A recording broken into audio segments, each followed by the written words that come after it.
para atualizar o Plano Geral de Drenagem da cidade de Lisboa e com a intenção, naturalmente, de o executar. A equipa de missão trabalhou, foi uma equipa relativamente pequena, trabalhou arduamente com os nossos melhores especialistas na área da hidráulica e da hidrologia, que estão aqui connosco, que são os professores Rodrigo Proença de Oliveira, da Blue Focus, o professor José Saldanha de Matos, da Hidra, e o professor António Jorge Monteiro, da Egido. Portanto, foram estas empresas e estes especialistas que estiveram na origem da elaboração deste Plano Geral de Drenagem. O plano foi então aprovado, foi apresentado ao Executivo em julho deste ano e foi submetido à discussão pública até 30 de setembro. Enfim, então, foram recolhidos naturalmente vários contributos. Sobre este plano e esta atualização, os nossos convidados irão explicá-lo nos próximos minutos. E eu passo desde já a palavra ao Sr. Engenheiro Silva Ferreira, que é o líder da equipa de missão que trabalha em conjunto com estas empresas e estes especialistas.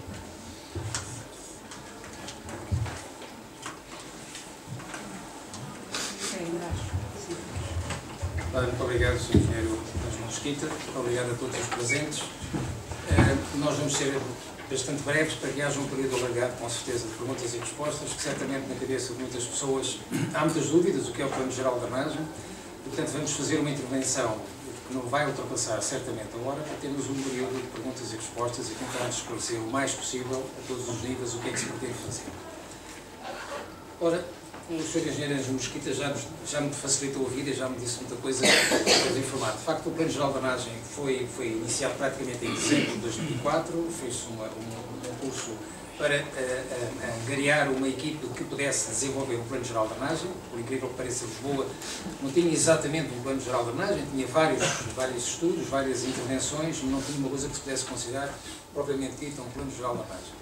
Em fevereiro de 2006 foi de facto realizado o contrato com as entidades de 3 empresas associadas, das quais estão aqui 2 representantes, o professor Saldanha de Matos, o professor Rodrigo Proença de Oliveira, falta-nos o professor Monteiro que está aí a chegar.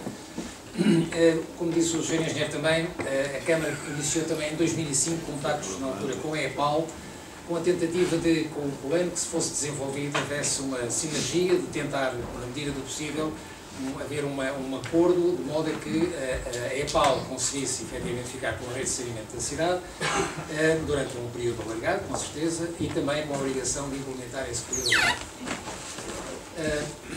Finalmente, em 2008, finais de 2007, princípios de 2008, foi entregue o Plano Geral de Drenagem. Esse Plano Geral de Drenagem foi também discutido dentro da Câmara e convidados várias entidades para também darem o seu apoio a esse plano, e foi aprovado em março de 2008 pelo Executivo da Câmara e fazendo parte integrante do Plano Diretor Municipal da cidade. Porquê que foi essa grande, no meu entender, essa grande vitória? Porque o plano, como depois será explicado mais tarde, na fase inicial, propunha efetivamente a solução de reservatórios. E a solução de reservatórios exigia uma ocupação, enfim, dos metros quadrados razoáveis em relação à área de implantação e depois também, como vai ser apresentado, vários metros cúbicos também, portanto, a alguma altura havia depósitos todos eles enterrados. Portanto, era preciso garantir que nos poucos terrenos que a cidade ainda tinha livres, havia um mínimo de guarda desses terrenos, de modo a que não ficassem comprometidos os desenvolvimentos que estavam preconizados no Plano Geral de Drenagem. O que é que preconizava o plano de 2008? Preconizava um período de execução da ordem dos 10 a 12 anos e preconizava um valor de investimento da ordem dos 170 milhões de euros. A Câmara, na altura, não tinha essa capacidade e tinha dificuldade de se conseguir mesmo de endividar para conseguir arranjar meios financeiros para isso. E, portanto, de onde a questão do começo das conversações com a EPAL na tentativa de conseguirmos esse casamento, que infelizmente não se realizou porque em novembro de 2014 as Águas de Portugal, devido à orientação que foi dada do Governo na altura, enfim, não continuou com o casamento e, portanto, foi dada a oportunidade, eu acho que é uma oportunidade, nestas alturas de crise há perigo, mas também há oportunidade, foi dada a oportunidade à Câmara mostrar com a sua gente, porque a Câmara também tem gente capaz para fazer estas coisas, e conseguiu tomar, não fui eu sozinho, quero chamar a atenção, falta-nos aqui um companheiro que eu quero muito saudar de longe, o nosso colega Pedro Roteiro, que está com um pequeno problema de saúde e que certamente vai vencer. Ele tem-nos ajudado muito neste período, infelizmente não pode estar cá hoje presente, mas é como se estivesse.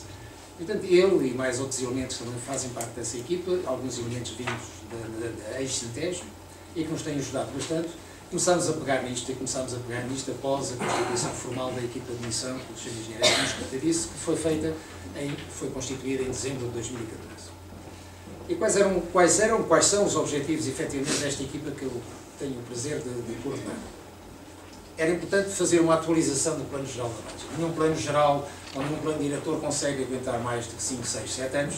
A partir daí é preciso haver um apoio, uma verificação, até que conta que alguns dos pressupostos que estavam considerados como importantes se mantinham ou não com a mesma vitalidade, se mantinham ou não com essa importância, até que ponto é que era...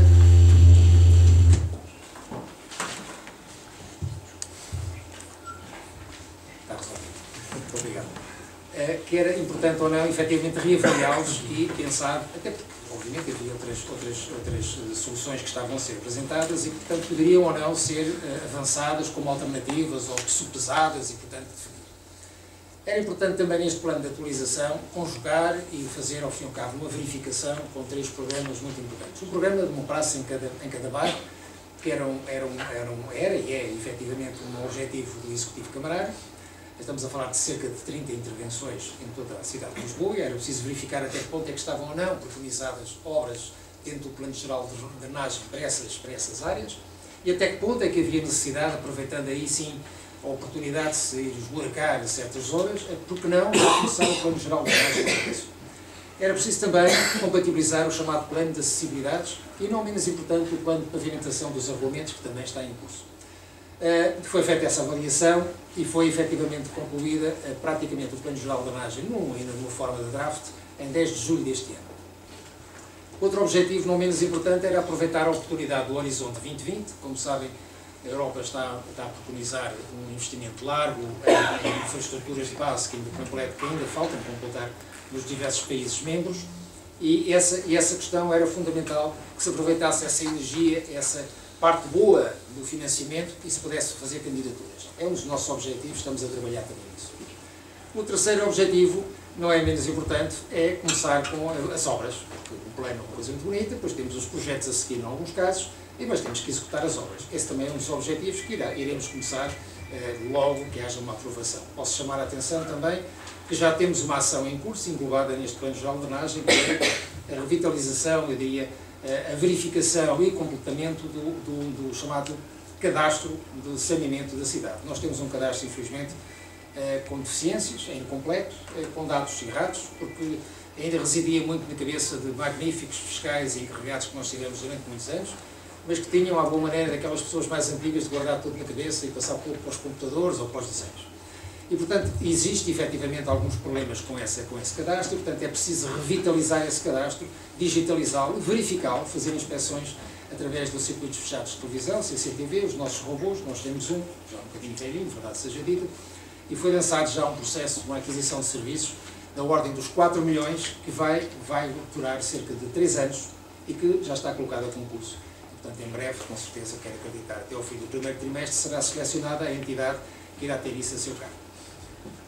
Por último, mas não menos importante, isto pode ser tudo muito bonito, podemos ter o melhor projeto, o melhor plano, os melhores projetos e as obras mais engraçadas e boas e, enfim, fazíveis e passíveis de serem encaradas como uma boa solução, mas se não tivermos efetivamente as infraestruturas na Câmara ou noutra entidade qualquer, com a capacidade, ao fim e ao cabo, de gerir, que é muito importante, uma gestão sustentável dos chamados ativos. O professor Monteiro depois irá mostrar mais adiante. Nós temos, se quiséssemos construir a rede de Lisboa neste momento, 950 milhões, creio eu, não é, professor? 950 milhões de euros é muito dinheiro. E a ERSAR obriga-nos a investir anualmente entre 1% e 2%, que são os valores mínimos. Portanto, nós precisamos ter dinheiro para manter aquilo que temos. E isto é como todos os carros. Os carros podem ser os melhores do mundo, se não nos for dada assistência técnica permanente, ano a ano, ou 2 em 2 anos, nós, passado meia dúzia de anos, já não temos o mesmo carro, o carro desvalorizou-se e tem o seu tempo de vida útil, com certeza, tirado. Portanto, é importante, e ontem com agrado registrei no workshop final que nós fizemos da apresentação, que publicamente o Sr. Presidente concordou com esta nossa proposta, e, portanto, está dentro dos planos do Executivo durante o ano de 2016, procederam à estruturação do setor do saneamento da Câmara. E foi com muita alegria que nós constatamos isso, porque de facto é fundamental. Vamos passar a ter uma rede magnífica começamos a ter dentro de 4, 5 anos, mas não tivemos capacidade de reformulação dos nossos colegas e com os meios humanos e materiais, depois não conseguimos manter aquilo que nos é dado. Então, rapidamente, o que é que tem sido esta atualização? A atualização do Plano Geral de Drenagem foi composta de 4 fases. A primeira fase foi concluída com a apresentação do relatório de progresso e fez-se um workshop em 12 de maio passado, em que se, apresentou aquilo que estava, de certa forma, ligeiramente atualizado, que está apresentado desde 2008, e se pôs à consideração do auditório e das pessoas interessadas quais as soluções que podiam ser desenvolvidas, até que ponto é que havia vantagens ou inconvenientes, etc. Isto foi realizado e está concluída esta fase A partir do dia 12 de maio. A fase B também já está concluída, como vos disse atrás, com a entrega do primeiro draft do plano de atualização, e vamos depois ver os planos em pormenor apresentados pelos autores. E a fase C foi a discussão pública. A discussão pública iniciou-se praticamente em 15 de julho, com a decisão do Executivo de pôr a consideração da população de Lisboa os contributos que quisessem, achassem convenientes introduzir, perguntar, muitas coisas mais diversas que pudesse haver, e pudessem ter contributos válidos para serem discutidos efetivamente e, se considerados efetivamente corretos e adequados àquilo que se pretendia, incorporados no próprio Plano Geral da Drenagem. Isto acabou no dia 30 de setembro. A fase D concluiu-se ontem. Concluiu-se ontem porquê? Porque ontem fizemos o último workshop em que foram apresentadas praticamente o draft do Plano Geral de Drenagem, com os após que foram apresentados, entretanto, por diversos contributos, quer pela própria internet, no site da Câmara, pessoas que contactaram-nos diretamente, e foi apresentado e está praticamente, digamos, fechado, entre aspas, o que é que está agora aqui a fazer? Está agora a fazer, a equipa está a redigir, não é o caso, está a completar, está a corrigir pequenos acertos que também foram encontrados. É óbvio que estamos a falar de um documento de 300 páginas, estamos a falar num conjunto de desenhos que andam perto de entre 40 e 50 desenhos, portanto estamos a falar de se diz vulgarmente, um calhamaço que não é fácil, nem rapidamente revisto, mas já está o trabalho avançado. E o que é que nós pretendemos? É até ao final deste mês, ou mais tardar, em princípios de dezembro, que o Executivo faça a aprovação formal desta atualização do Plano Geral de Drenagem, no período de 2016-2020. Agora, gostava só de chamar a atenção entre o que é que se passou aqui praticamente, e aqui há algumas alterações que vão ser explicitadas adequadamente pelos autores, o que é que se passou entre o primeiro seminário e a apresentação do primeiro draft. Houve aqui algumas alterações, algumas questões que nós consideramos efetivamente necessárias serem encaradas. Nós tínhamos no Plano Geral de Drenagem um tempo de retorno da ordem dos 10 anos. É um tempo de retorno considerado normal para certas situações, não é considerado normal para um investimento que nós temos enorme, que vai causar algum transtorno no funcionamento da cidade e dos seus utentes, e, portanto, tínhamos que encarar concretamente o binómio de custo-benefício de uma forma mais abrangente. E, portanto, pedimos para que, na realidade, fosse revisto este tempo de retorno e, portanto, houvesse um período mais alargado. Pedimos também para que se tentasse procurar uma coisa muito importante. A população tem tido inundações. Em 2014 houve 2 seguidas, com um espaço de praticamente 2 semanas. E causam transtornos, causam prejuízos, causam confusão da maior... Enfim, todos mais ou menos sentimos isso. Basta andar pelas partes de cotas mais baixas da cidade e verificamos os inconvenientes no dia-a-dia do funcionamento da cidade. E, portanto, era importante neste plano que se tentasse arranjar uma forma da sua execução, tentasse, com um período mais curto possível, obtermos o resultado maior possível, de modo a que os inconvenientes grandes das inundações fossem sentido menos. E, portanto, foi colocado também este desafio aos autores do plano inicial, o que é que se pode fazer para, num tempo mais curto, não necessariamente os 10 ou 12 ou 15 anos que estava inicialmente previsto, o que é que nós podemos fazer com um impacto grande para resolver, não a totalidade, porque não há fórmulas mágicas de resolver, mas resolvermos a maior parte dos problemas num tempo mais curto. Também se pediu, efetivamente, outra coisa muito importante. Os reservatórios são muito bonitos, as obras estão todas muito bonitas, mas quem vive na cidade não pode suportar obras permanentemente, no sentido de termos buracões enormes, porque o saneamento não trabalha exatamente com tubos ou com dimensões pequenas. Quando trabalhamos são com diâmetros grandes e o impacto no dia-a-dia das pessoas é enorme. Por último, mas não menos importante, queríamos também que víssemos concretamente o que era os custos. Portanto, não queríamos que as potenciais novas soluções fossem incrementar o preço do que estava previsto inicialmente, e também não queríamos, e isso era muito importante, que os custos do segundo investimento, como também se diz, no fundo, os custos da operação e manutenção das novas redes ou das alterações que estamos a fazer, pudessem ou não provocar, enfim, custos, não agora, mas num futuro muito próximo.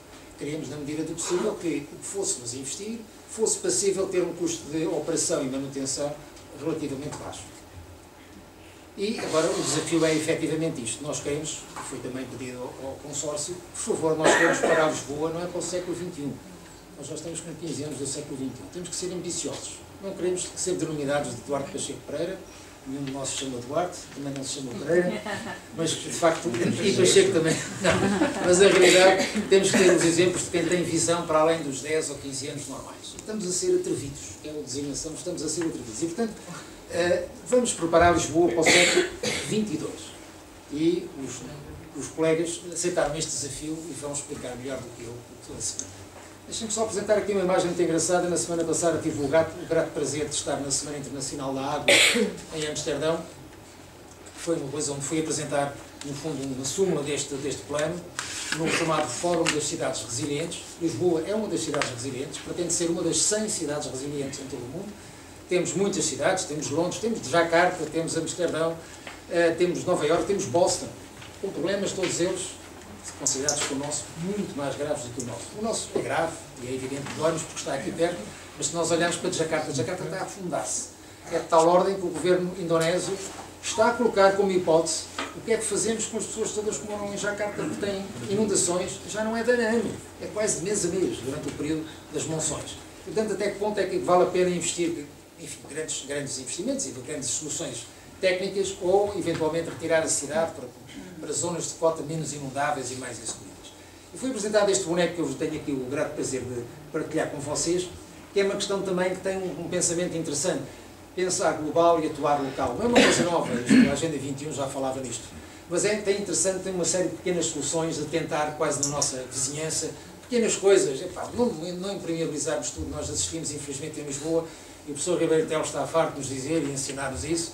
Andamos a pôr asfalto a mais, andamos ao fim e ao cabo, impermeabilizar os logradouros, quando existiam, ao fim e ao cabo, capacidade de drenar águas, e cada vez temos menos. E há pequenas soluções aqui apresentadas, por exemplo, na Holanda usam muito estes jogos das praças centrais, que sejam zonas inundáveis, assumidas como inundáveis, onde é canalizada a água. Os chamados telhados verdes, os telhados agora azuis, possibilidade da reutilização da água que cai nas nossas cobertas e por aí fora. Há uma série de soluções interessantes, das quais a nossa calçada portuguesa também ajuda a resolver, com certeza. E agradeço a vossa atenção, não vou gastar mais tempo, penso que cumpri o meu tempo. Eu dava aqui a palavra ao professor Rodrigo Proença de Oliveira. Muito obrigado.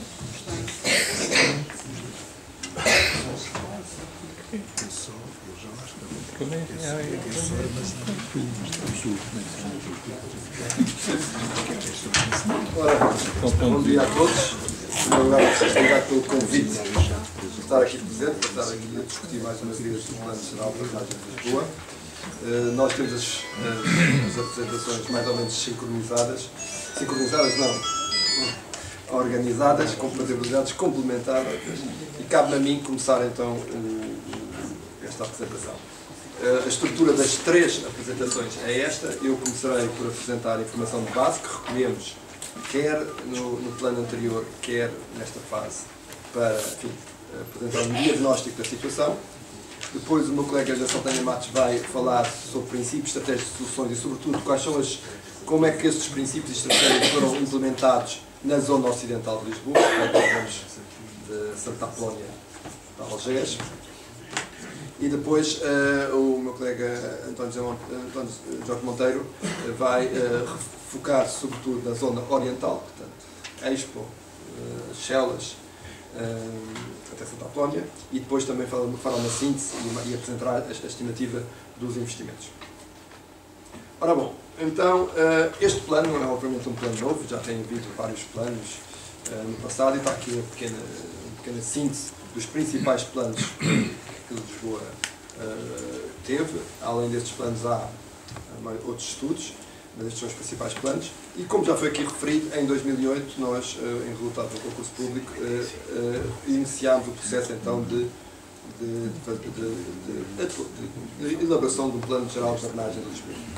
Em 2015 estamos a rever o plano, mas assim, as alterações são bastante significativas e portanto o plano foi intitulado ou designado Plano Geral de Drenagem 2016-2030. A diferença entre os dois planos é sobretudo que, enquanto que o plano de 2008 analisava a componente de drenagem de esgoto doméstico em conjunto com a componente de drenagem de águas pluviais, este plano de 2015 vai se focar sobretudo na componente de drenagem pluvial. Entre 2008 e 2015 houve muito trabalho realizado em Lisboa no domínio da drenagem doméstica, portanto já não é uma grande preocupação, e portanto aqui o foco do plano de 2015 é a drenagem pluvial. Obviamente que estas duas, como temos uma rede unitária em Lisboa, não conseguimos separar completamente as duas áreas, mas enfim, o foco é a drenagem pluvial. Portanto, os principais objetivos, como aqui já foi referido, era a atualização da informação disponível. Sobretudo havia já mais dados de monitorização. Também a partir de 2008, muito através da CIMTES, foram instalados vários postos de monitorização. Portanto, Lisboa começou a dispor de dados de precipitação com uma discretização espacial mais adequada e alguns dados também de medição de caudal, e isso permitiu aferir as nossas estimativas que em 2008 foram realizadas, enfim, com pouca base de monitorização. Portanto, isso era uma questão importante. Obviamente que houve também trabalho sobre a rede, obras sobre a rede, portanto a rede de drenagem já era um pouco diferente, houve muitos descarregadores realizados para controle do esgoto doméstico, portanto esse foi um trabalho, um dos principais objetivos. Depois a ideia era aprofundar as soluções propostas, aprofundar e rever as soluções propostas em 2008, para verificar se continuavam as mais adequadas. Havia a tal compatibilização com intervenções que estavam previstas pelo atual executivo camarário, e depois, obviamente, em todos estes tipos de trabalhos há que rever as estimativas de investimentos e custos de manutenção. O plano é o tal calhamaço que o engenheiro Silva Ferreira já aqui referiu. Enfim, o que eu queria aqui referir é que ele foi desenvolvido nesta fase, estes 6 meses de muita intensa atividade, foi em grande parceria com o município. Isso foi muito grato para nós, autores do projeto.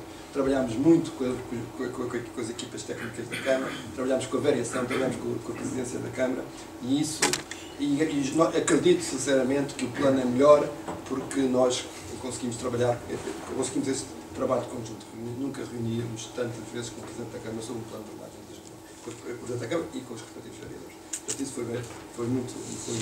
foi muito grato. Ora bom, temos aqui a orografia de Lisboa, enfim, acredito que a maioria são lisboetas, portanto conhecem esta orografia, mas é esta a orografia que temos, e é esta a orografia que determina as inundações que temos. Nós temos aqui o Vale de Alcântara, temos aqui a Avenida da Liberdade e Almirante Reis, temos aqui Chelas, drenando aqui para a zona ali da Matra Deus, no Museu dos Azulejos, e depois temos aqui a zona da Expo, a chamada Bacia de Beirolas. Há aqui uma zona que é a zona toda ali do Campo Grande, que naturalmente drena para Alcântara, mas que nos anos 80 foi construído um túnel de desvio de águas ao longo dos Estados Unidos da América para Chelas. Portanto, neste momento, esta zona aqui, que naturalmente drenaria para Alcântara, já está a drenar aqui para Chelas, e enfim, esta área da Bacia de Chelas, que no fundo era só esta, agora aumentou, agora em 1980, aumentou a sua área. Depois, mas enfim, quando apresentámos as soluções para a área oriental, isso será mais explicado melhor.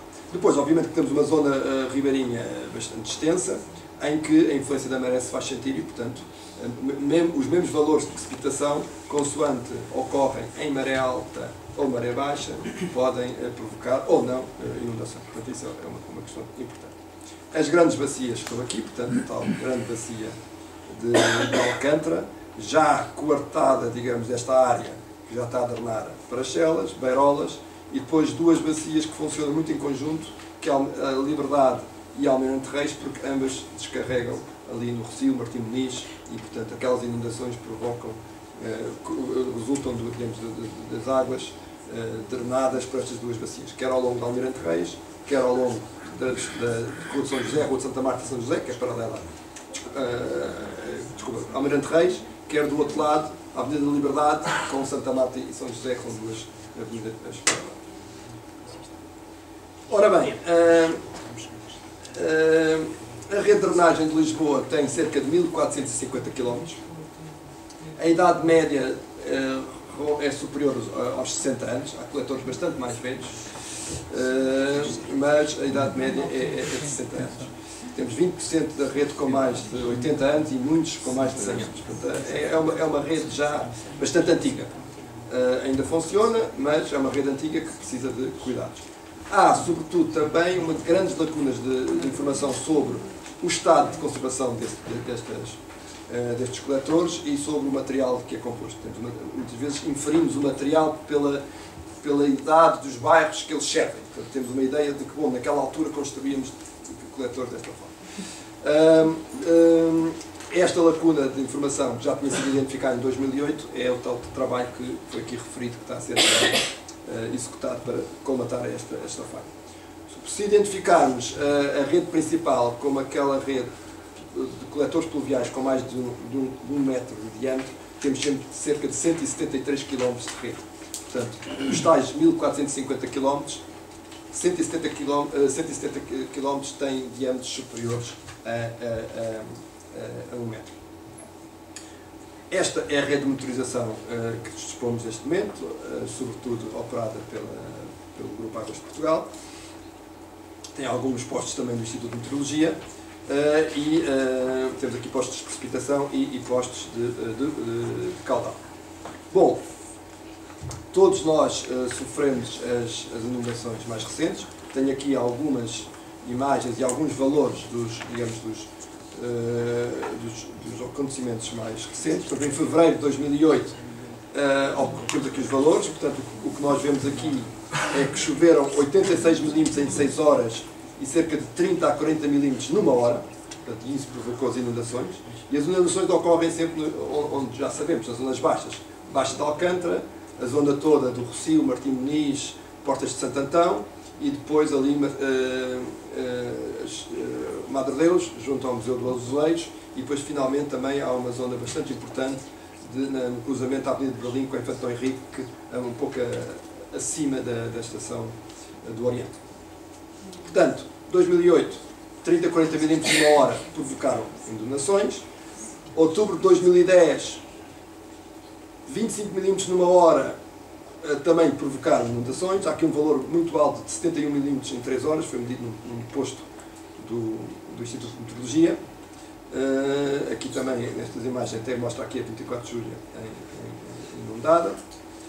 Em setembro de 2004, portanto, já no ano passado, este evento é um evento estranho, porque não choveu assim tanto. Estamos aqui a falar de 18 mm numa hora, mas mesmo assim houve inundações. Isto também tem a ver, tem a ver com duas questões, com a questão do efeito de maré e também com o efeito de que os postos de precipitação só medem precipitação em locais específicos. Portanto, pode ter havido locais entre postos de precipitação onde a precipitação foi superior aos tais 20 mm.